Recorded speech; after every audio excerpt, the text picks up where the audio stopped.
Fit for Life Radio, episode number 199. I'm Gary. Will.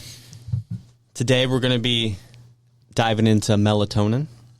A lot of people familiar with that. We get a lot of questions, comments. It's kind of a very surface level. A lot of people have tried it because they struggle with sleep, and it's like a common recommended thing. So we're going to dive into that. But first, we have our Spotify Wrapped for podcasters 2023. So we haven't looked at it yet. We're going to go through it, see what it tells us.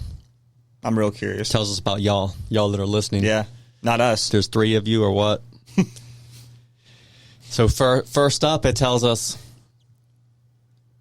off the top, your top episode was number 178.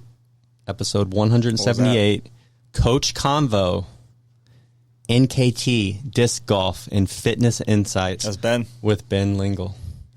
Number 1. We probably could have talked about anything with Ben. Number 1. And they would have been in. So if you haven't, go back, see what all the hype is about. It was a good one. 178. It was streamed more than 591% more than our average episode. Damn. Everyone, it's a killer one. People want to know what's up with Ben. Who is he? Who's the man of mystery? Who doesn't wear shoes? Let's see what else we got here. This year we had 71% of our listeners discovered us in 2023. Okay. New listeners, not on Spotify. This is through Spotify, so yeah. The most common episode for new listeners where they started, episode number 180. How much cardio for health? That one tracks. People want to know. Mm-hmm. Is my cardio enough? Then we have, how does it feel to have gone global? Where we at? We're streamed in 21 countries. Okay. US of A with 85% of those total streams. That tracks. Let's see. We have the most new listeners in Singapore. Okay. Shout out to Singapore. Shout out to Singapore. Take a plane ride. Maybe do a little book signing. I have a question. Where exactly is Singapore?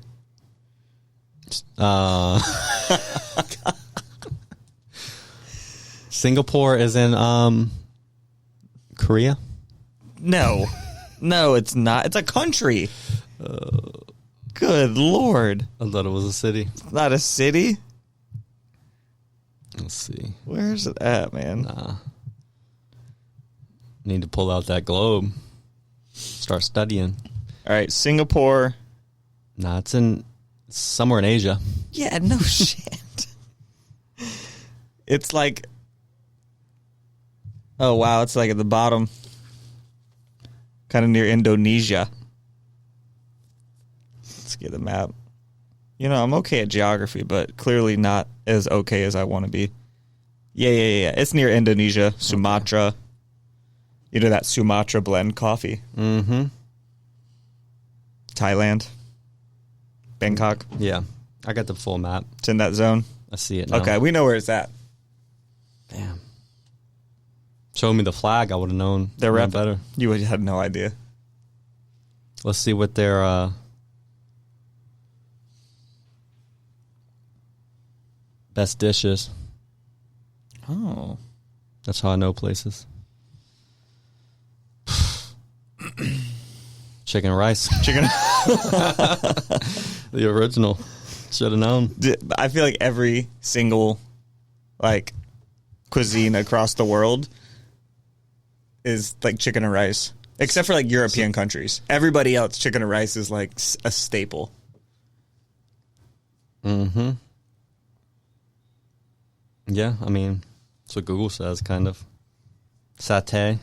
I don't know if that's just like popular there or if Satay. All right, moving on. Singapore. Thank you.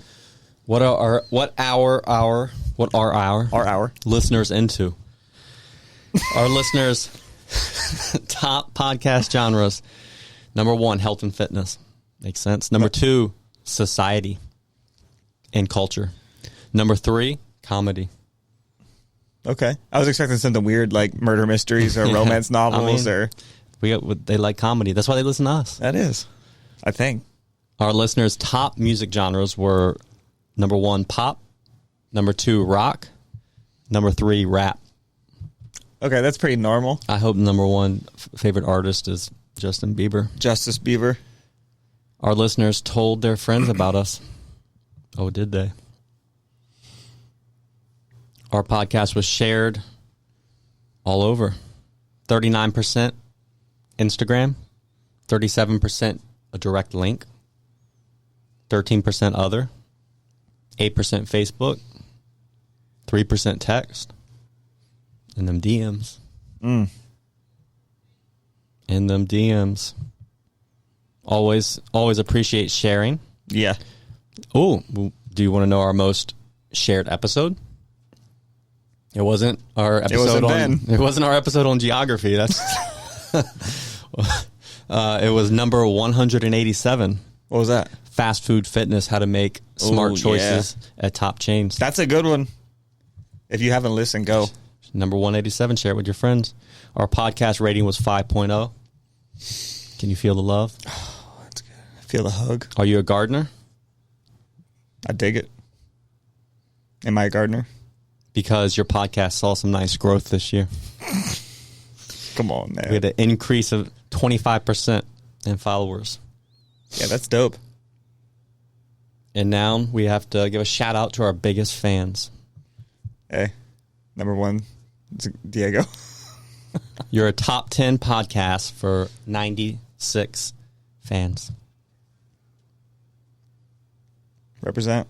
Top 5 for 65.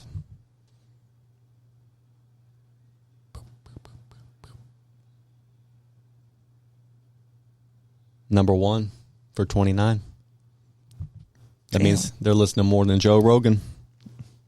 I'll take it. Or, I'll take anything I could get. I don't know any other famous podcasts. I mean, I don't even really listen to any podcasts. Nah, I haven't. I go through like spurts of listening randomly. to podcasts, and then I won't listen for like 9 months. I've been listening to books a lot. I don't know why this year. I've listened to like 15 books, which is way more than I've done in the past like 8 years. So that takes up my listening time. They're zooming out here. They have our chairs for the gym are out for delivery. Oh, I just got a text. Will was asking about that. We got some new we had some crusty chairs that we've had for a while, so it's time to upgrade. Yep. Let's see here. Let's see what else they got. Anything good?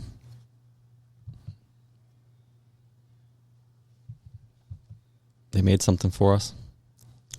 Is it our just top 5? A little top 5. thing. All right, so there you go. Check out those episodes.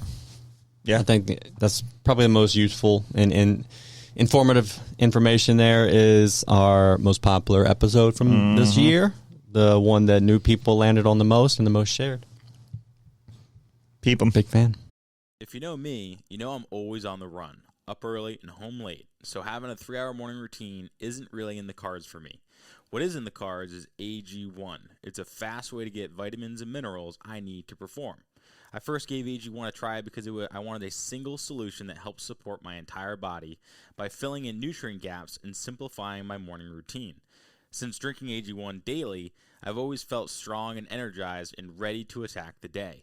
Not only does AG1 deliver my daily dose of vitamins, minerals, pre- and probiotics, and more, it's a powerful, healthy habit that's also powerfully simple. It's 1 scoop mixed in water once a day and every day. I know that AG1 is giving my body high-quality nutrition. Every batch of AG1 goes through a rigorous testing process, so you know that it's safe. And AG1 ingredients are sourced for absorption, potency, and nutrition density. AG1 is a supplement that I trust to provide the support my body needs daily, and that's why I'm excited to welcome them as a new partner. Here is your chance to start every day this season with a gift to yourself. Try AG1 and get a free 1-year supply of vitamin D3K2 and 5 free AG1 travel packs with your first purchase exclusively at drinkag1.com/provengrit. That's drinkag1.com/provengrit. Check it out. All right, so We're back at melatonin. I do wish they would have. In the past, they've told us the artists that most of our listeners listen to. I wish I would know. I need to know who I was hoping our listeners they were are. going to share that. Is it just Taylor Swift? You know? Is that number one? All right, so melatonin. What is it? A lot of people, first thing they do, they're struggling with sleep. Let me grab melatonin. Let's pop a couple Pop them melatonis. pills. Hey, and more must be better, right? Yeah. Let's stack it up and I'll sleep real good. Not the case. Here's the deal. It's not. And for one, we'll even step back. Let's talk about what melatonin does. Well, even before that, Okay. history repeats itself, right? Always. Getting up in years, we've long enough to see some things, right? And you have to understand people always want a quick fix. There's always been supplements for a while now, and they kind of always will seem like they're a magic cure-all. Yeah, like right? this one thing is like the key to health and longevity. Or fixing a problem. Yeah. Right? In the 90s, you had vitamin E, beta-carotene. That was a big. I remember that as a kid. I remember my parents taking vitamin E. I don't really remember those too much, but the big one I do remember was resveratrol. Oh man, it's like, well, that was the excuse to drink red wine too. So, but it's it's a supplement that has that, right? Which is it's high in resveratrol is high in like grapes and blueberries and things like that. Then vitamin D, really more recently, it's like the solution for everything. And then now, and even for a while now, probably along with vitamin D, it's been melatonin, right? Just because it really more shows how much of an issue sleep is for people across the board for a lot of people. And then I think where it gets kind of, seems like a no-brainer is because most people, like, you see this with fitness and a lot of things nowadays, like, people almost know enough about stuff to basically just cause more problems. It's almost like... like enough to be dangerous. Yeah, that's the saying. Yeah, dangerous level of knowledge. So they hear melatonin, and it's strongly related with sleep, because, yes, our body produces melatonin, and it helps us sleep, which we'll get into. It's part of the process. So there's this supplemental melatonin. This takes care of everything for me. Perfect, right? But unfortunately, that's not really it's not that simple. clear cut. So it's normally promoted as a sleep aid. You also have like your natural health world where they also tout it as like the end all be all. So some people tout it for benefits of eye health, slowing aging, serving as an antioxidant for overall health. And yeah, it just can be like, ooh, quick fix, magic elixir, right? So we're going to dive in here. There was some studies done and research published where they kind of went into what it all says about melatonin. The general consensus, like we said, is most people are familiar with melatonin for promoting sleep, right? You want to go over a little bit about the role of melatonin? We can do that. Yeah. So, I mean, basically, like, melatonin is what lets our brain, almost like lets us know it's time to go to sleep. Like, it makes us tired. And when we see when there's darkness, we start to produce more of it, right? It's part of our circadian rhythm and setting our internal clock. And let's go not that far back. Well, before electricity, it would get dark and you had no choice. Yeah, and then it was like time to go to sleep. So it's like the signal that starts the process cascade. And it was always pretty natural back when we didn't have electricity and, you know, even if you had fire going or candles, like that's not crazy bright, so it didn't really impact it. Yeah. But now that we have tons of artificial light and a bunch of different sources, right? We have our overhead lights in our house. We have our phones. We have our TVs. We have our tablets. Yeah, right. And then really, you know, lights on every appliance. Like there's just a lot going on now that can impact that. So that's like where we kind of get into trouble a little bit. Yep. Is it starts to affect that. And then melatonin, as far as our body, it plays a role in the skin. So it can serve as an antioxidant to protect skin cells from UV, ultraviolet radiation. This is different from, and I used to, because they're so similar, melatonin, not the same as melanin. Yeah, which is your skin which can do that color. too, but it's separate from melanin, but it also serves a function of helping protect skin cells. And then in our cells, it scavenges free radicals, right? So it kind of acts like an antioxidant in that regard as well. And it protects your mitochondria, which if any of you went to school, is the powerhouse of the cell. Yep. Also has some protection of our GI tract in our stomachs and our guts. Helps with our brains. Adequate melatonin levels help to regulate mood and protect brain cells from dysfunction, and our vascular system. Counteracts inflammation and keeps harmful LDL cholesterol in check. So it does a lot. Like it's not just let me go to sleep. Yeah. You know, there's a bunch of different things that it does in our body, which is why it is even more important than and you then might think. Unfortunately, it's also why people can like tout the supplement as being this magic thing. It's like, oh, it does all of this stuff, but like, you know, supplements are just that. And then as we get older, our melatonin production declines, right? So it's going to be thrown off easier, like our ability to produce it and those kind of things. So you'll think, well, yeah, I should take a supplement, right? Yeah, like, oh, I should make sure I have high enough levels. The problem with a supplement like melatonin, it's not like protein powder, right? Which is a supplemental food, and hey, we need this food to like then have these cascade of events happen in our body. Melatonin is almost can be more like hormonal, like our body produces it, right?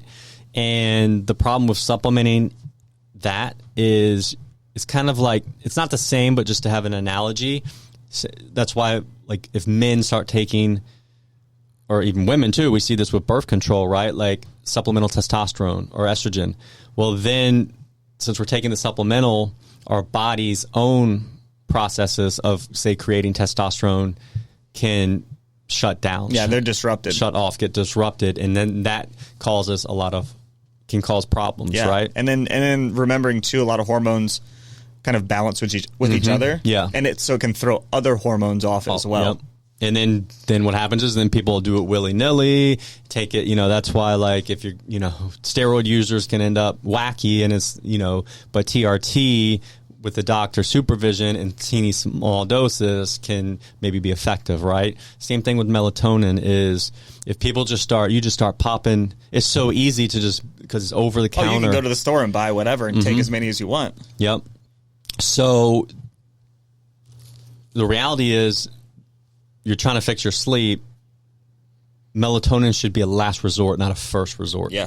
Right? You want to maximize your natural production and ability to use it. So a good way to think of it is that when if you have low melatonin, it's a deficiency of darkness, right? Which sounds like a good rock album. It does. Deficiency of darkness. And again, now this is going to be information you've already heard, and it's like people will roll their eyes. But yeah, so your environment and creating and your circadian rhythm is going to have the biggest effect, right? So if you're having trouble falling asleep, maybe you're not producing a lot of melatonin. It's because you're not having a good sleep, wake, light, dark cycle, right? To then strongly impact that. So like Will said, what is your exposure to light like, especially 2 hours or so before bed? Tablets, phones, other devices, overhead lights, sleeping in a dark room, those kind of things. Those are going to affect your melatonin levels. Yeah, because you're basically, when you don't have a ton of light going into your eyes, your pineal gland is what makes melatonin. Like, that's what allows it to do it. So when you have light coming in, it's not making melatonin because it's like, oh, it's still daytime. We don't need to go to sleep yet, essentially is what's happening, to keep it simple in the brain. So the priority list would probably, would be more effective to look at, I'm struggling with my sleep. A lot of people go straight to melatonin, supplemental melatonin. Because it's quick and they're probably frustrated and let me just go to sleep. But that should be last, right? And first should be adequate darkness at light. So making your room as dark as possible. God, I love a dark room, man. I want it pitch black. And then 2 is reduced artificial blue light at night. So eliminating staring at and that could be as simple as because it may not be realistic to put your phone away, right? So for some people, but now on all the phones you can get where they, you have night mode. Yeah, night mode, and it takes out the blue light. Or you could wear the blue blocker glasses. That's at least better than just not doing any of that. That's still going to help. Yep. Number 3, adequate protein. I mean, that just seems to take care of everything. You know what I'm saying? Number 4, adequate food sources of melatonin. And blue light protective nutrients.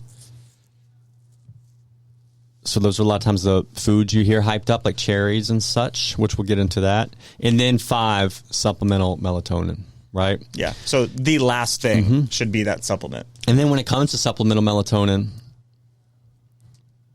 less is more. I think people way overdo the melatonin they're taking. And that's the biggest issue. And people will and then they think, well, if it's not working, let me take more, right? And then the other problem is, so in the research, the most effective doses are lower doses, and we're talking 0.3 milligrams tends to work best at improving sleep. So in most melatonin supplements, they come in doses from 3 to 5 milligrams. Yeah. So think about that. That's so you're already 10 times more. 10 times more. And on the low end. And you have to realize, more is not more effective.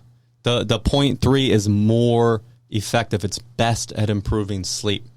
And then most people will be taking at least 3 milligrams. Dude, it's crazy. I pulled it up to see, what size, or, how much for most supplements. It's 3 to 10 is what I'm seeing. There's one single supplement that's a 1 milligram. Yeah. Which is still, even according to this, a little too much, but it's way better than 3, 5, 10. Yeah. And then that's a problem because something's selling as a 10 milligram and someone thinks, oh, well, this is what I need. Yeah. Right? They wouldn't sell it if it wasn't useful. And too much melatonin has side effects: headache, dizziness, nausea, daytime melatonin hangovers. Yeah, so you wake up and you're like, why am I so tired? And then essentially, a high doses can worsen sleep. Yeah, so you're taking too much and then you're going, you're backsliding. Yep. So another thing is people will be like, oh, I'm going to maximize, my food to help with sleepiness, right? So a common one, for example, that a lot of people have heard of is cherries, right? Oh, if you have some cherries, it helps your body produce melatonin. But realize that, yes, they do contain small amounts of melatonin. It's roughly 13 nanograms of melatonin per gram of cherries. So to just get, like we said, that physiological dose of 0.3 milligrams of melatonin, you would need to eat 50 pounds of cherries. Yeah, and that's along the same lines as resveratrol. Yeah. Remember, the thing that's in red wine? You would need to drink, I just looked it up, I think it's 40 liters of red wine to get, an effective dose of resveratrol. And what is resveratrol supposed to help with? It's an antioxidant, I'm pretty sure. Antioxidant and longevity. Yeah. But so you drink so you're just destroying you die your of liver. alcohol poisoning, but at least you didn't die of old age. old age. Oh God. And again, cherries are great food. We're not saying don't eat cherries. Eat the cherries. But don't eat cherries to think they're going to help with your sleep, right? Like it's not going to hurt, but it's not going to be the difference maker. Yeah. And you see, as in with... God bless you. With most things, you see, so the cherries are hard to get enough, and the melatonin supplement is too much. Easy to get too much. And the actual solution is like in the middle. Or in this case particularly, it's 0.3 milligrams of melatonin, right? So whereas the supplement will easily deliver 10 to 20, 30x that, and the cherries would like be not, just minimal, a small percentage. So again, that's why the best solution is giving your body the best chance to do it on its own. Yeah, because like generally your body's going to make the right amount, right? For the most part, it's going to do that. If we have all these things set up, right? We're getting adequate darkness, not a lot of blue light. Yeah. And then the other thing a lot of people don't do is they don't get enough bright light either. Yeah. So you got to start your day. So they act, one of the best things that kind of like helps you produce melatonin at night is getting exposure to sunlight first thing early in the day, right? So the problem, we just talked about all these lights that disrupt your melatonin and your sleep in the evening. The ironic thing is, so the blue lights, your phones, your TVs, they're enough to disrupt. It's like enough light to not be darkness, but they're actually not bright enough to be sunlight. To be like you're outside and be sunlight and really give that powerful stimulus. Yeah, and that just like the not light going into your eyes at night, we need that bright light going into our eyeballs in the morning to like start that process. Yeah, right. It starts the whole chain of events that leads to us being in darkness at night and releasing melatonin. Yeah, so you start to see. And again, no one likes this to be the answer, but it's normally if you have crappy sleep, it's lifestyle stuff. And the real problem is, and it's super obvious, well, we're not, most people aren't outside much and they stay up late and then they're staring at screens. So we're in this perpetual, like, disruptive medium light zone of artificial light that's enough to keep us from falling asleep. And again, we don't go outside. You ever notice how when you'll go on like a beach vacation, you're out at the beach and you just sleep. Oh, and you are knocked out. You're knocked out. Because you're outside, you're getting that sunlight, and then and you're also being active, and there's other, maybe you're in the ocean and sand and all that nature, but in general, a powerful thing is just being outside more. And you may notice next time maybe you go on a hike or you just go do something outside. How's your sleep that night? How you sleep that night, right? I guarantee it's really good. And not that you need to be outside for a whole day. Like, I think it's technically 10 minutes. It's like 10 if it's if it's sunny, bright day, like 20 if it's cloudy.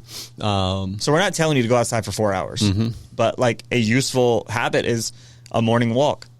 If you can, I know some people just got to leave for work in what feels like the dead of night, but if you can pull it off, like go outside when the sun's coming up or when it has just come up as early as you can. Another one we didn't really touch on, but this one, it's people will take melatonin when they travel. Like, especially if you're flying far and you're really like your time zones are pretty messed up. A good trick for that, this isn't super fun, but it's a good way to like try to set it, is go outside when the sun comes up wherever you're at, and that'll at least start to set your clock. Like, you might be dead tired, but if you're going to be somewhere for like a week, 2 weeks, whatever it is, it can really help you adjust. Versus sleeping in super late, you get up at noon and your clock is way off. So if you do travel, try not to just slam a ton of melatonin to sleep. Like, wake up, get that sun in your eyes, and you will start to adjust after, a few days. What's wild is the research seems pretty consistent on like 0.3 milligrams, is best for sleep.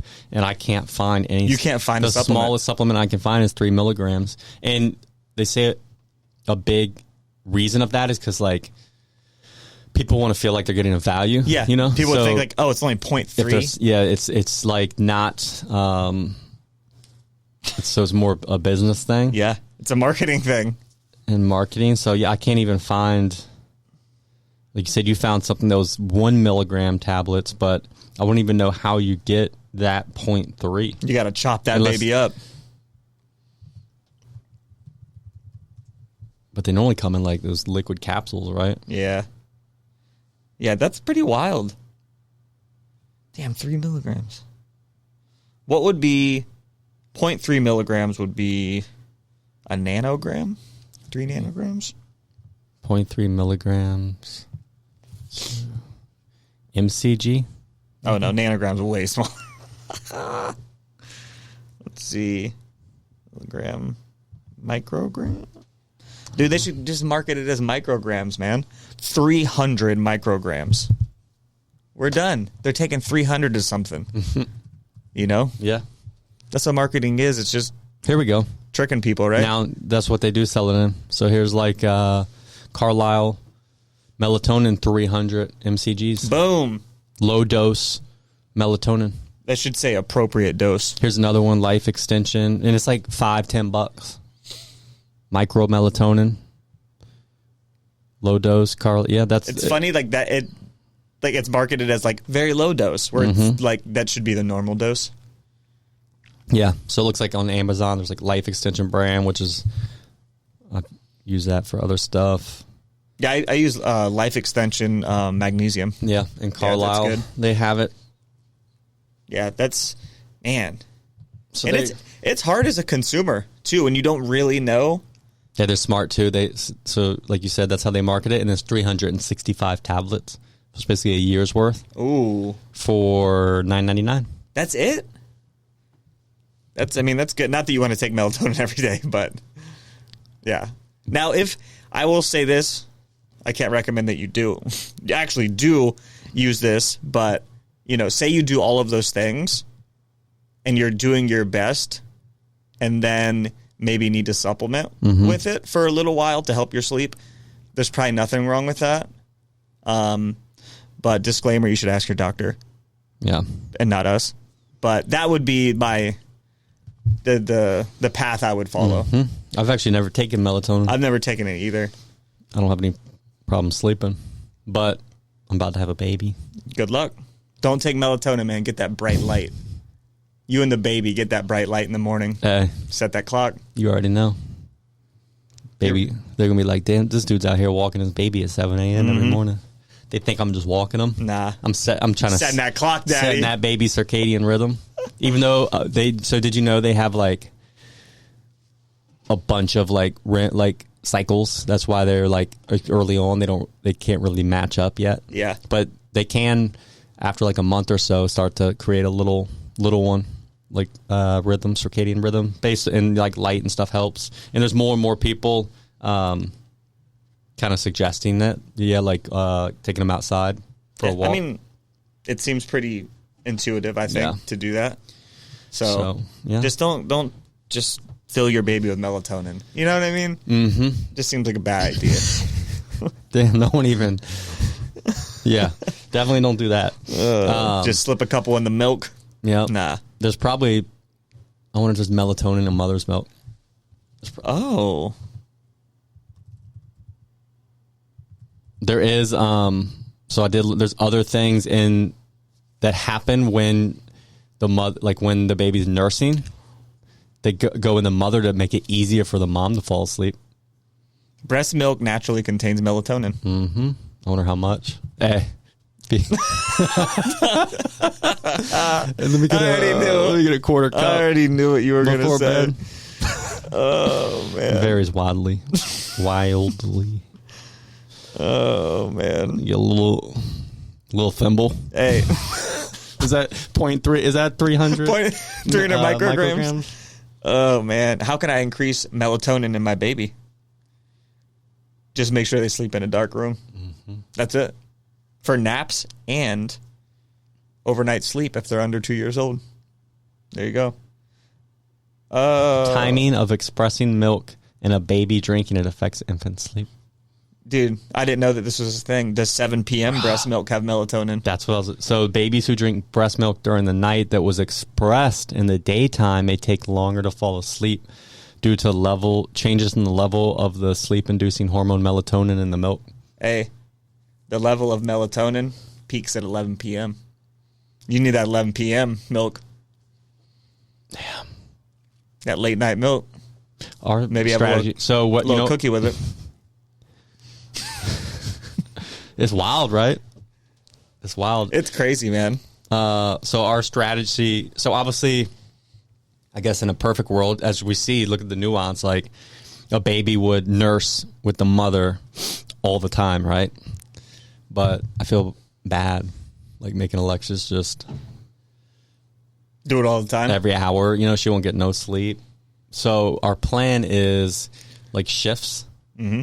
So I try to keep mine as normal as possible. If I can get, so you can get just a cycle or two, some deep REM that you can be all right versus like if we're just there and like both of us are waking every hour or two and like you just get no sleep. So like, and try to keep my circadian rhythm and routine normal, especially in the beginning since she won't have to work for 3 months.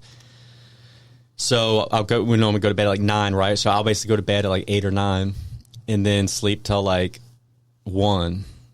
And then take like that so 1 shift. or 2 or 3. And then she'll just like I'll be in the bedroom and then like downstairs we'll have like area set up with the little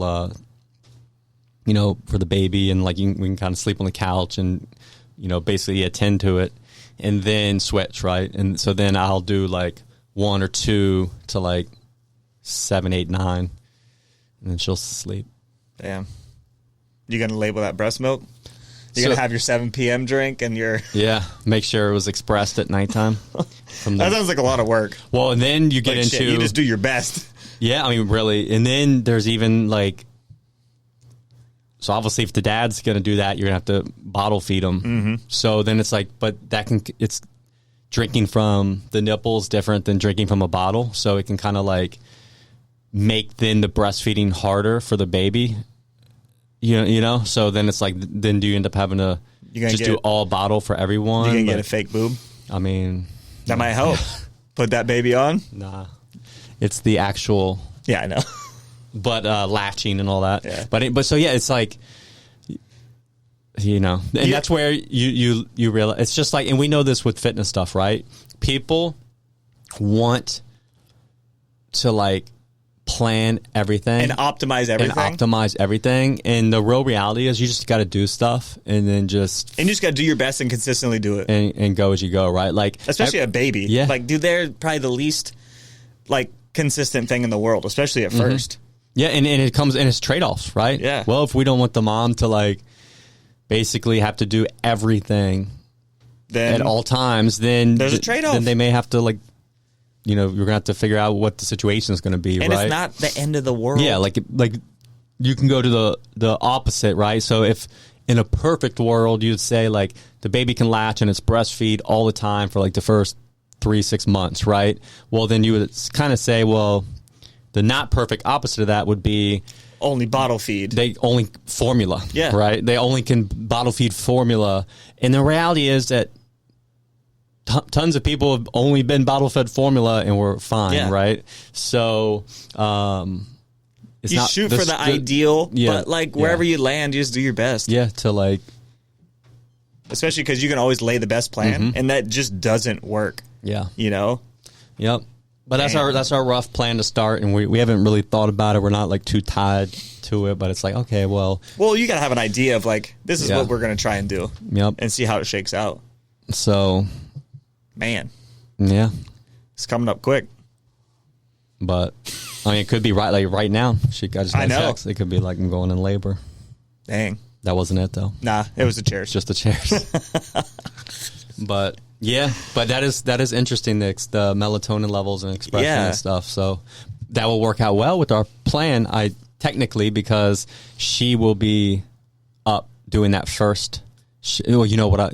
It will work out good for her because that baby will be getting that melatonin milk and he'll be sleepy. You hope. And then I'll have to be giving him. But you know what? Then she can pump while she's up Yeah. for the milk that I'll have to use. I hope that works for you.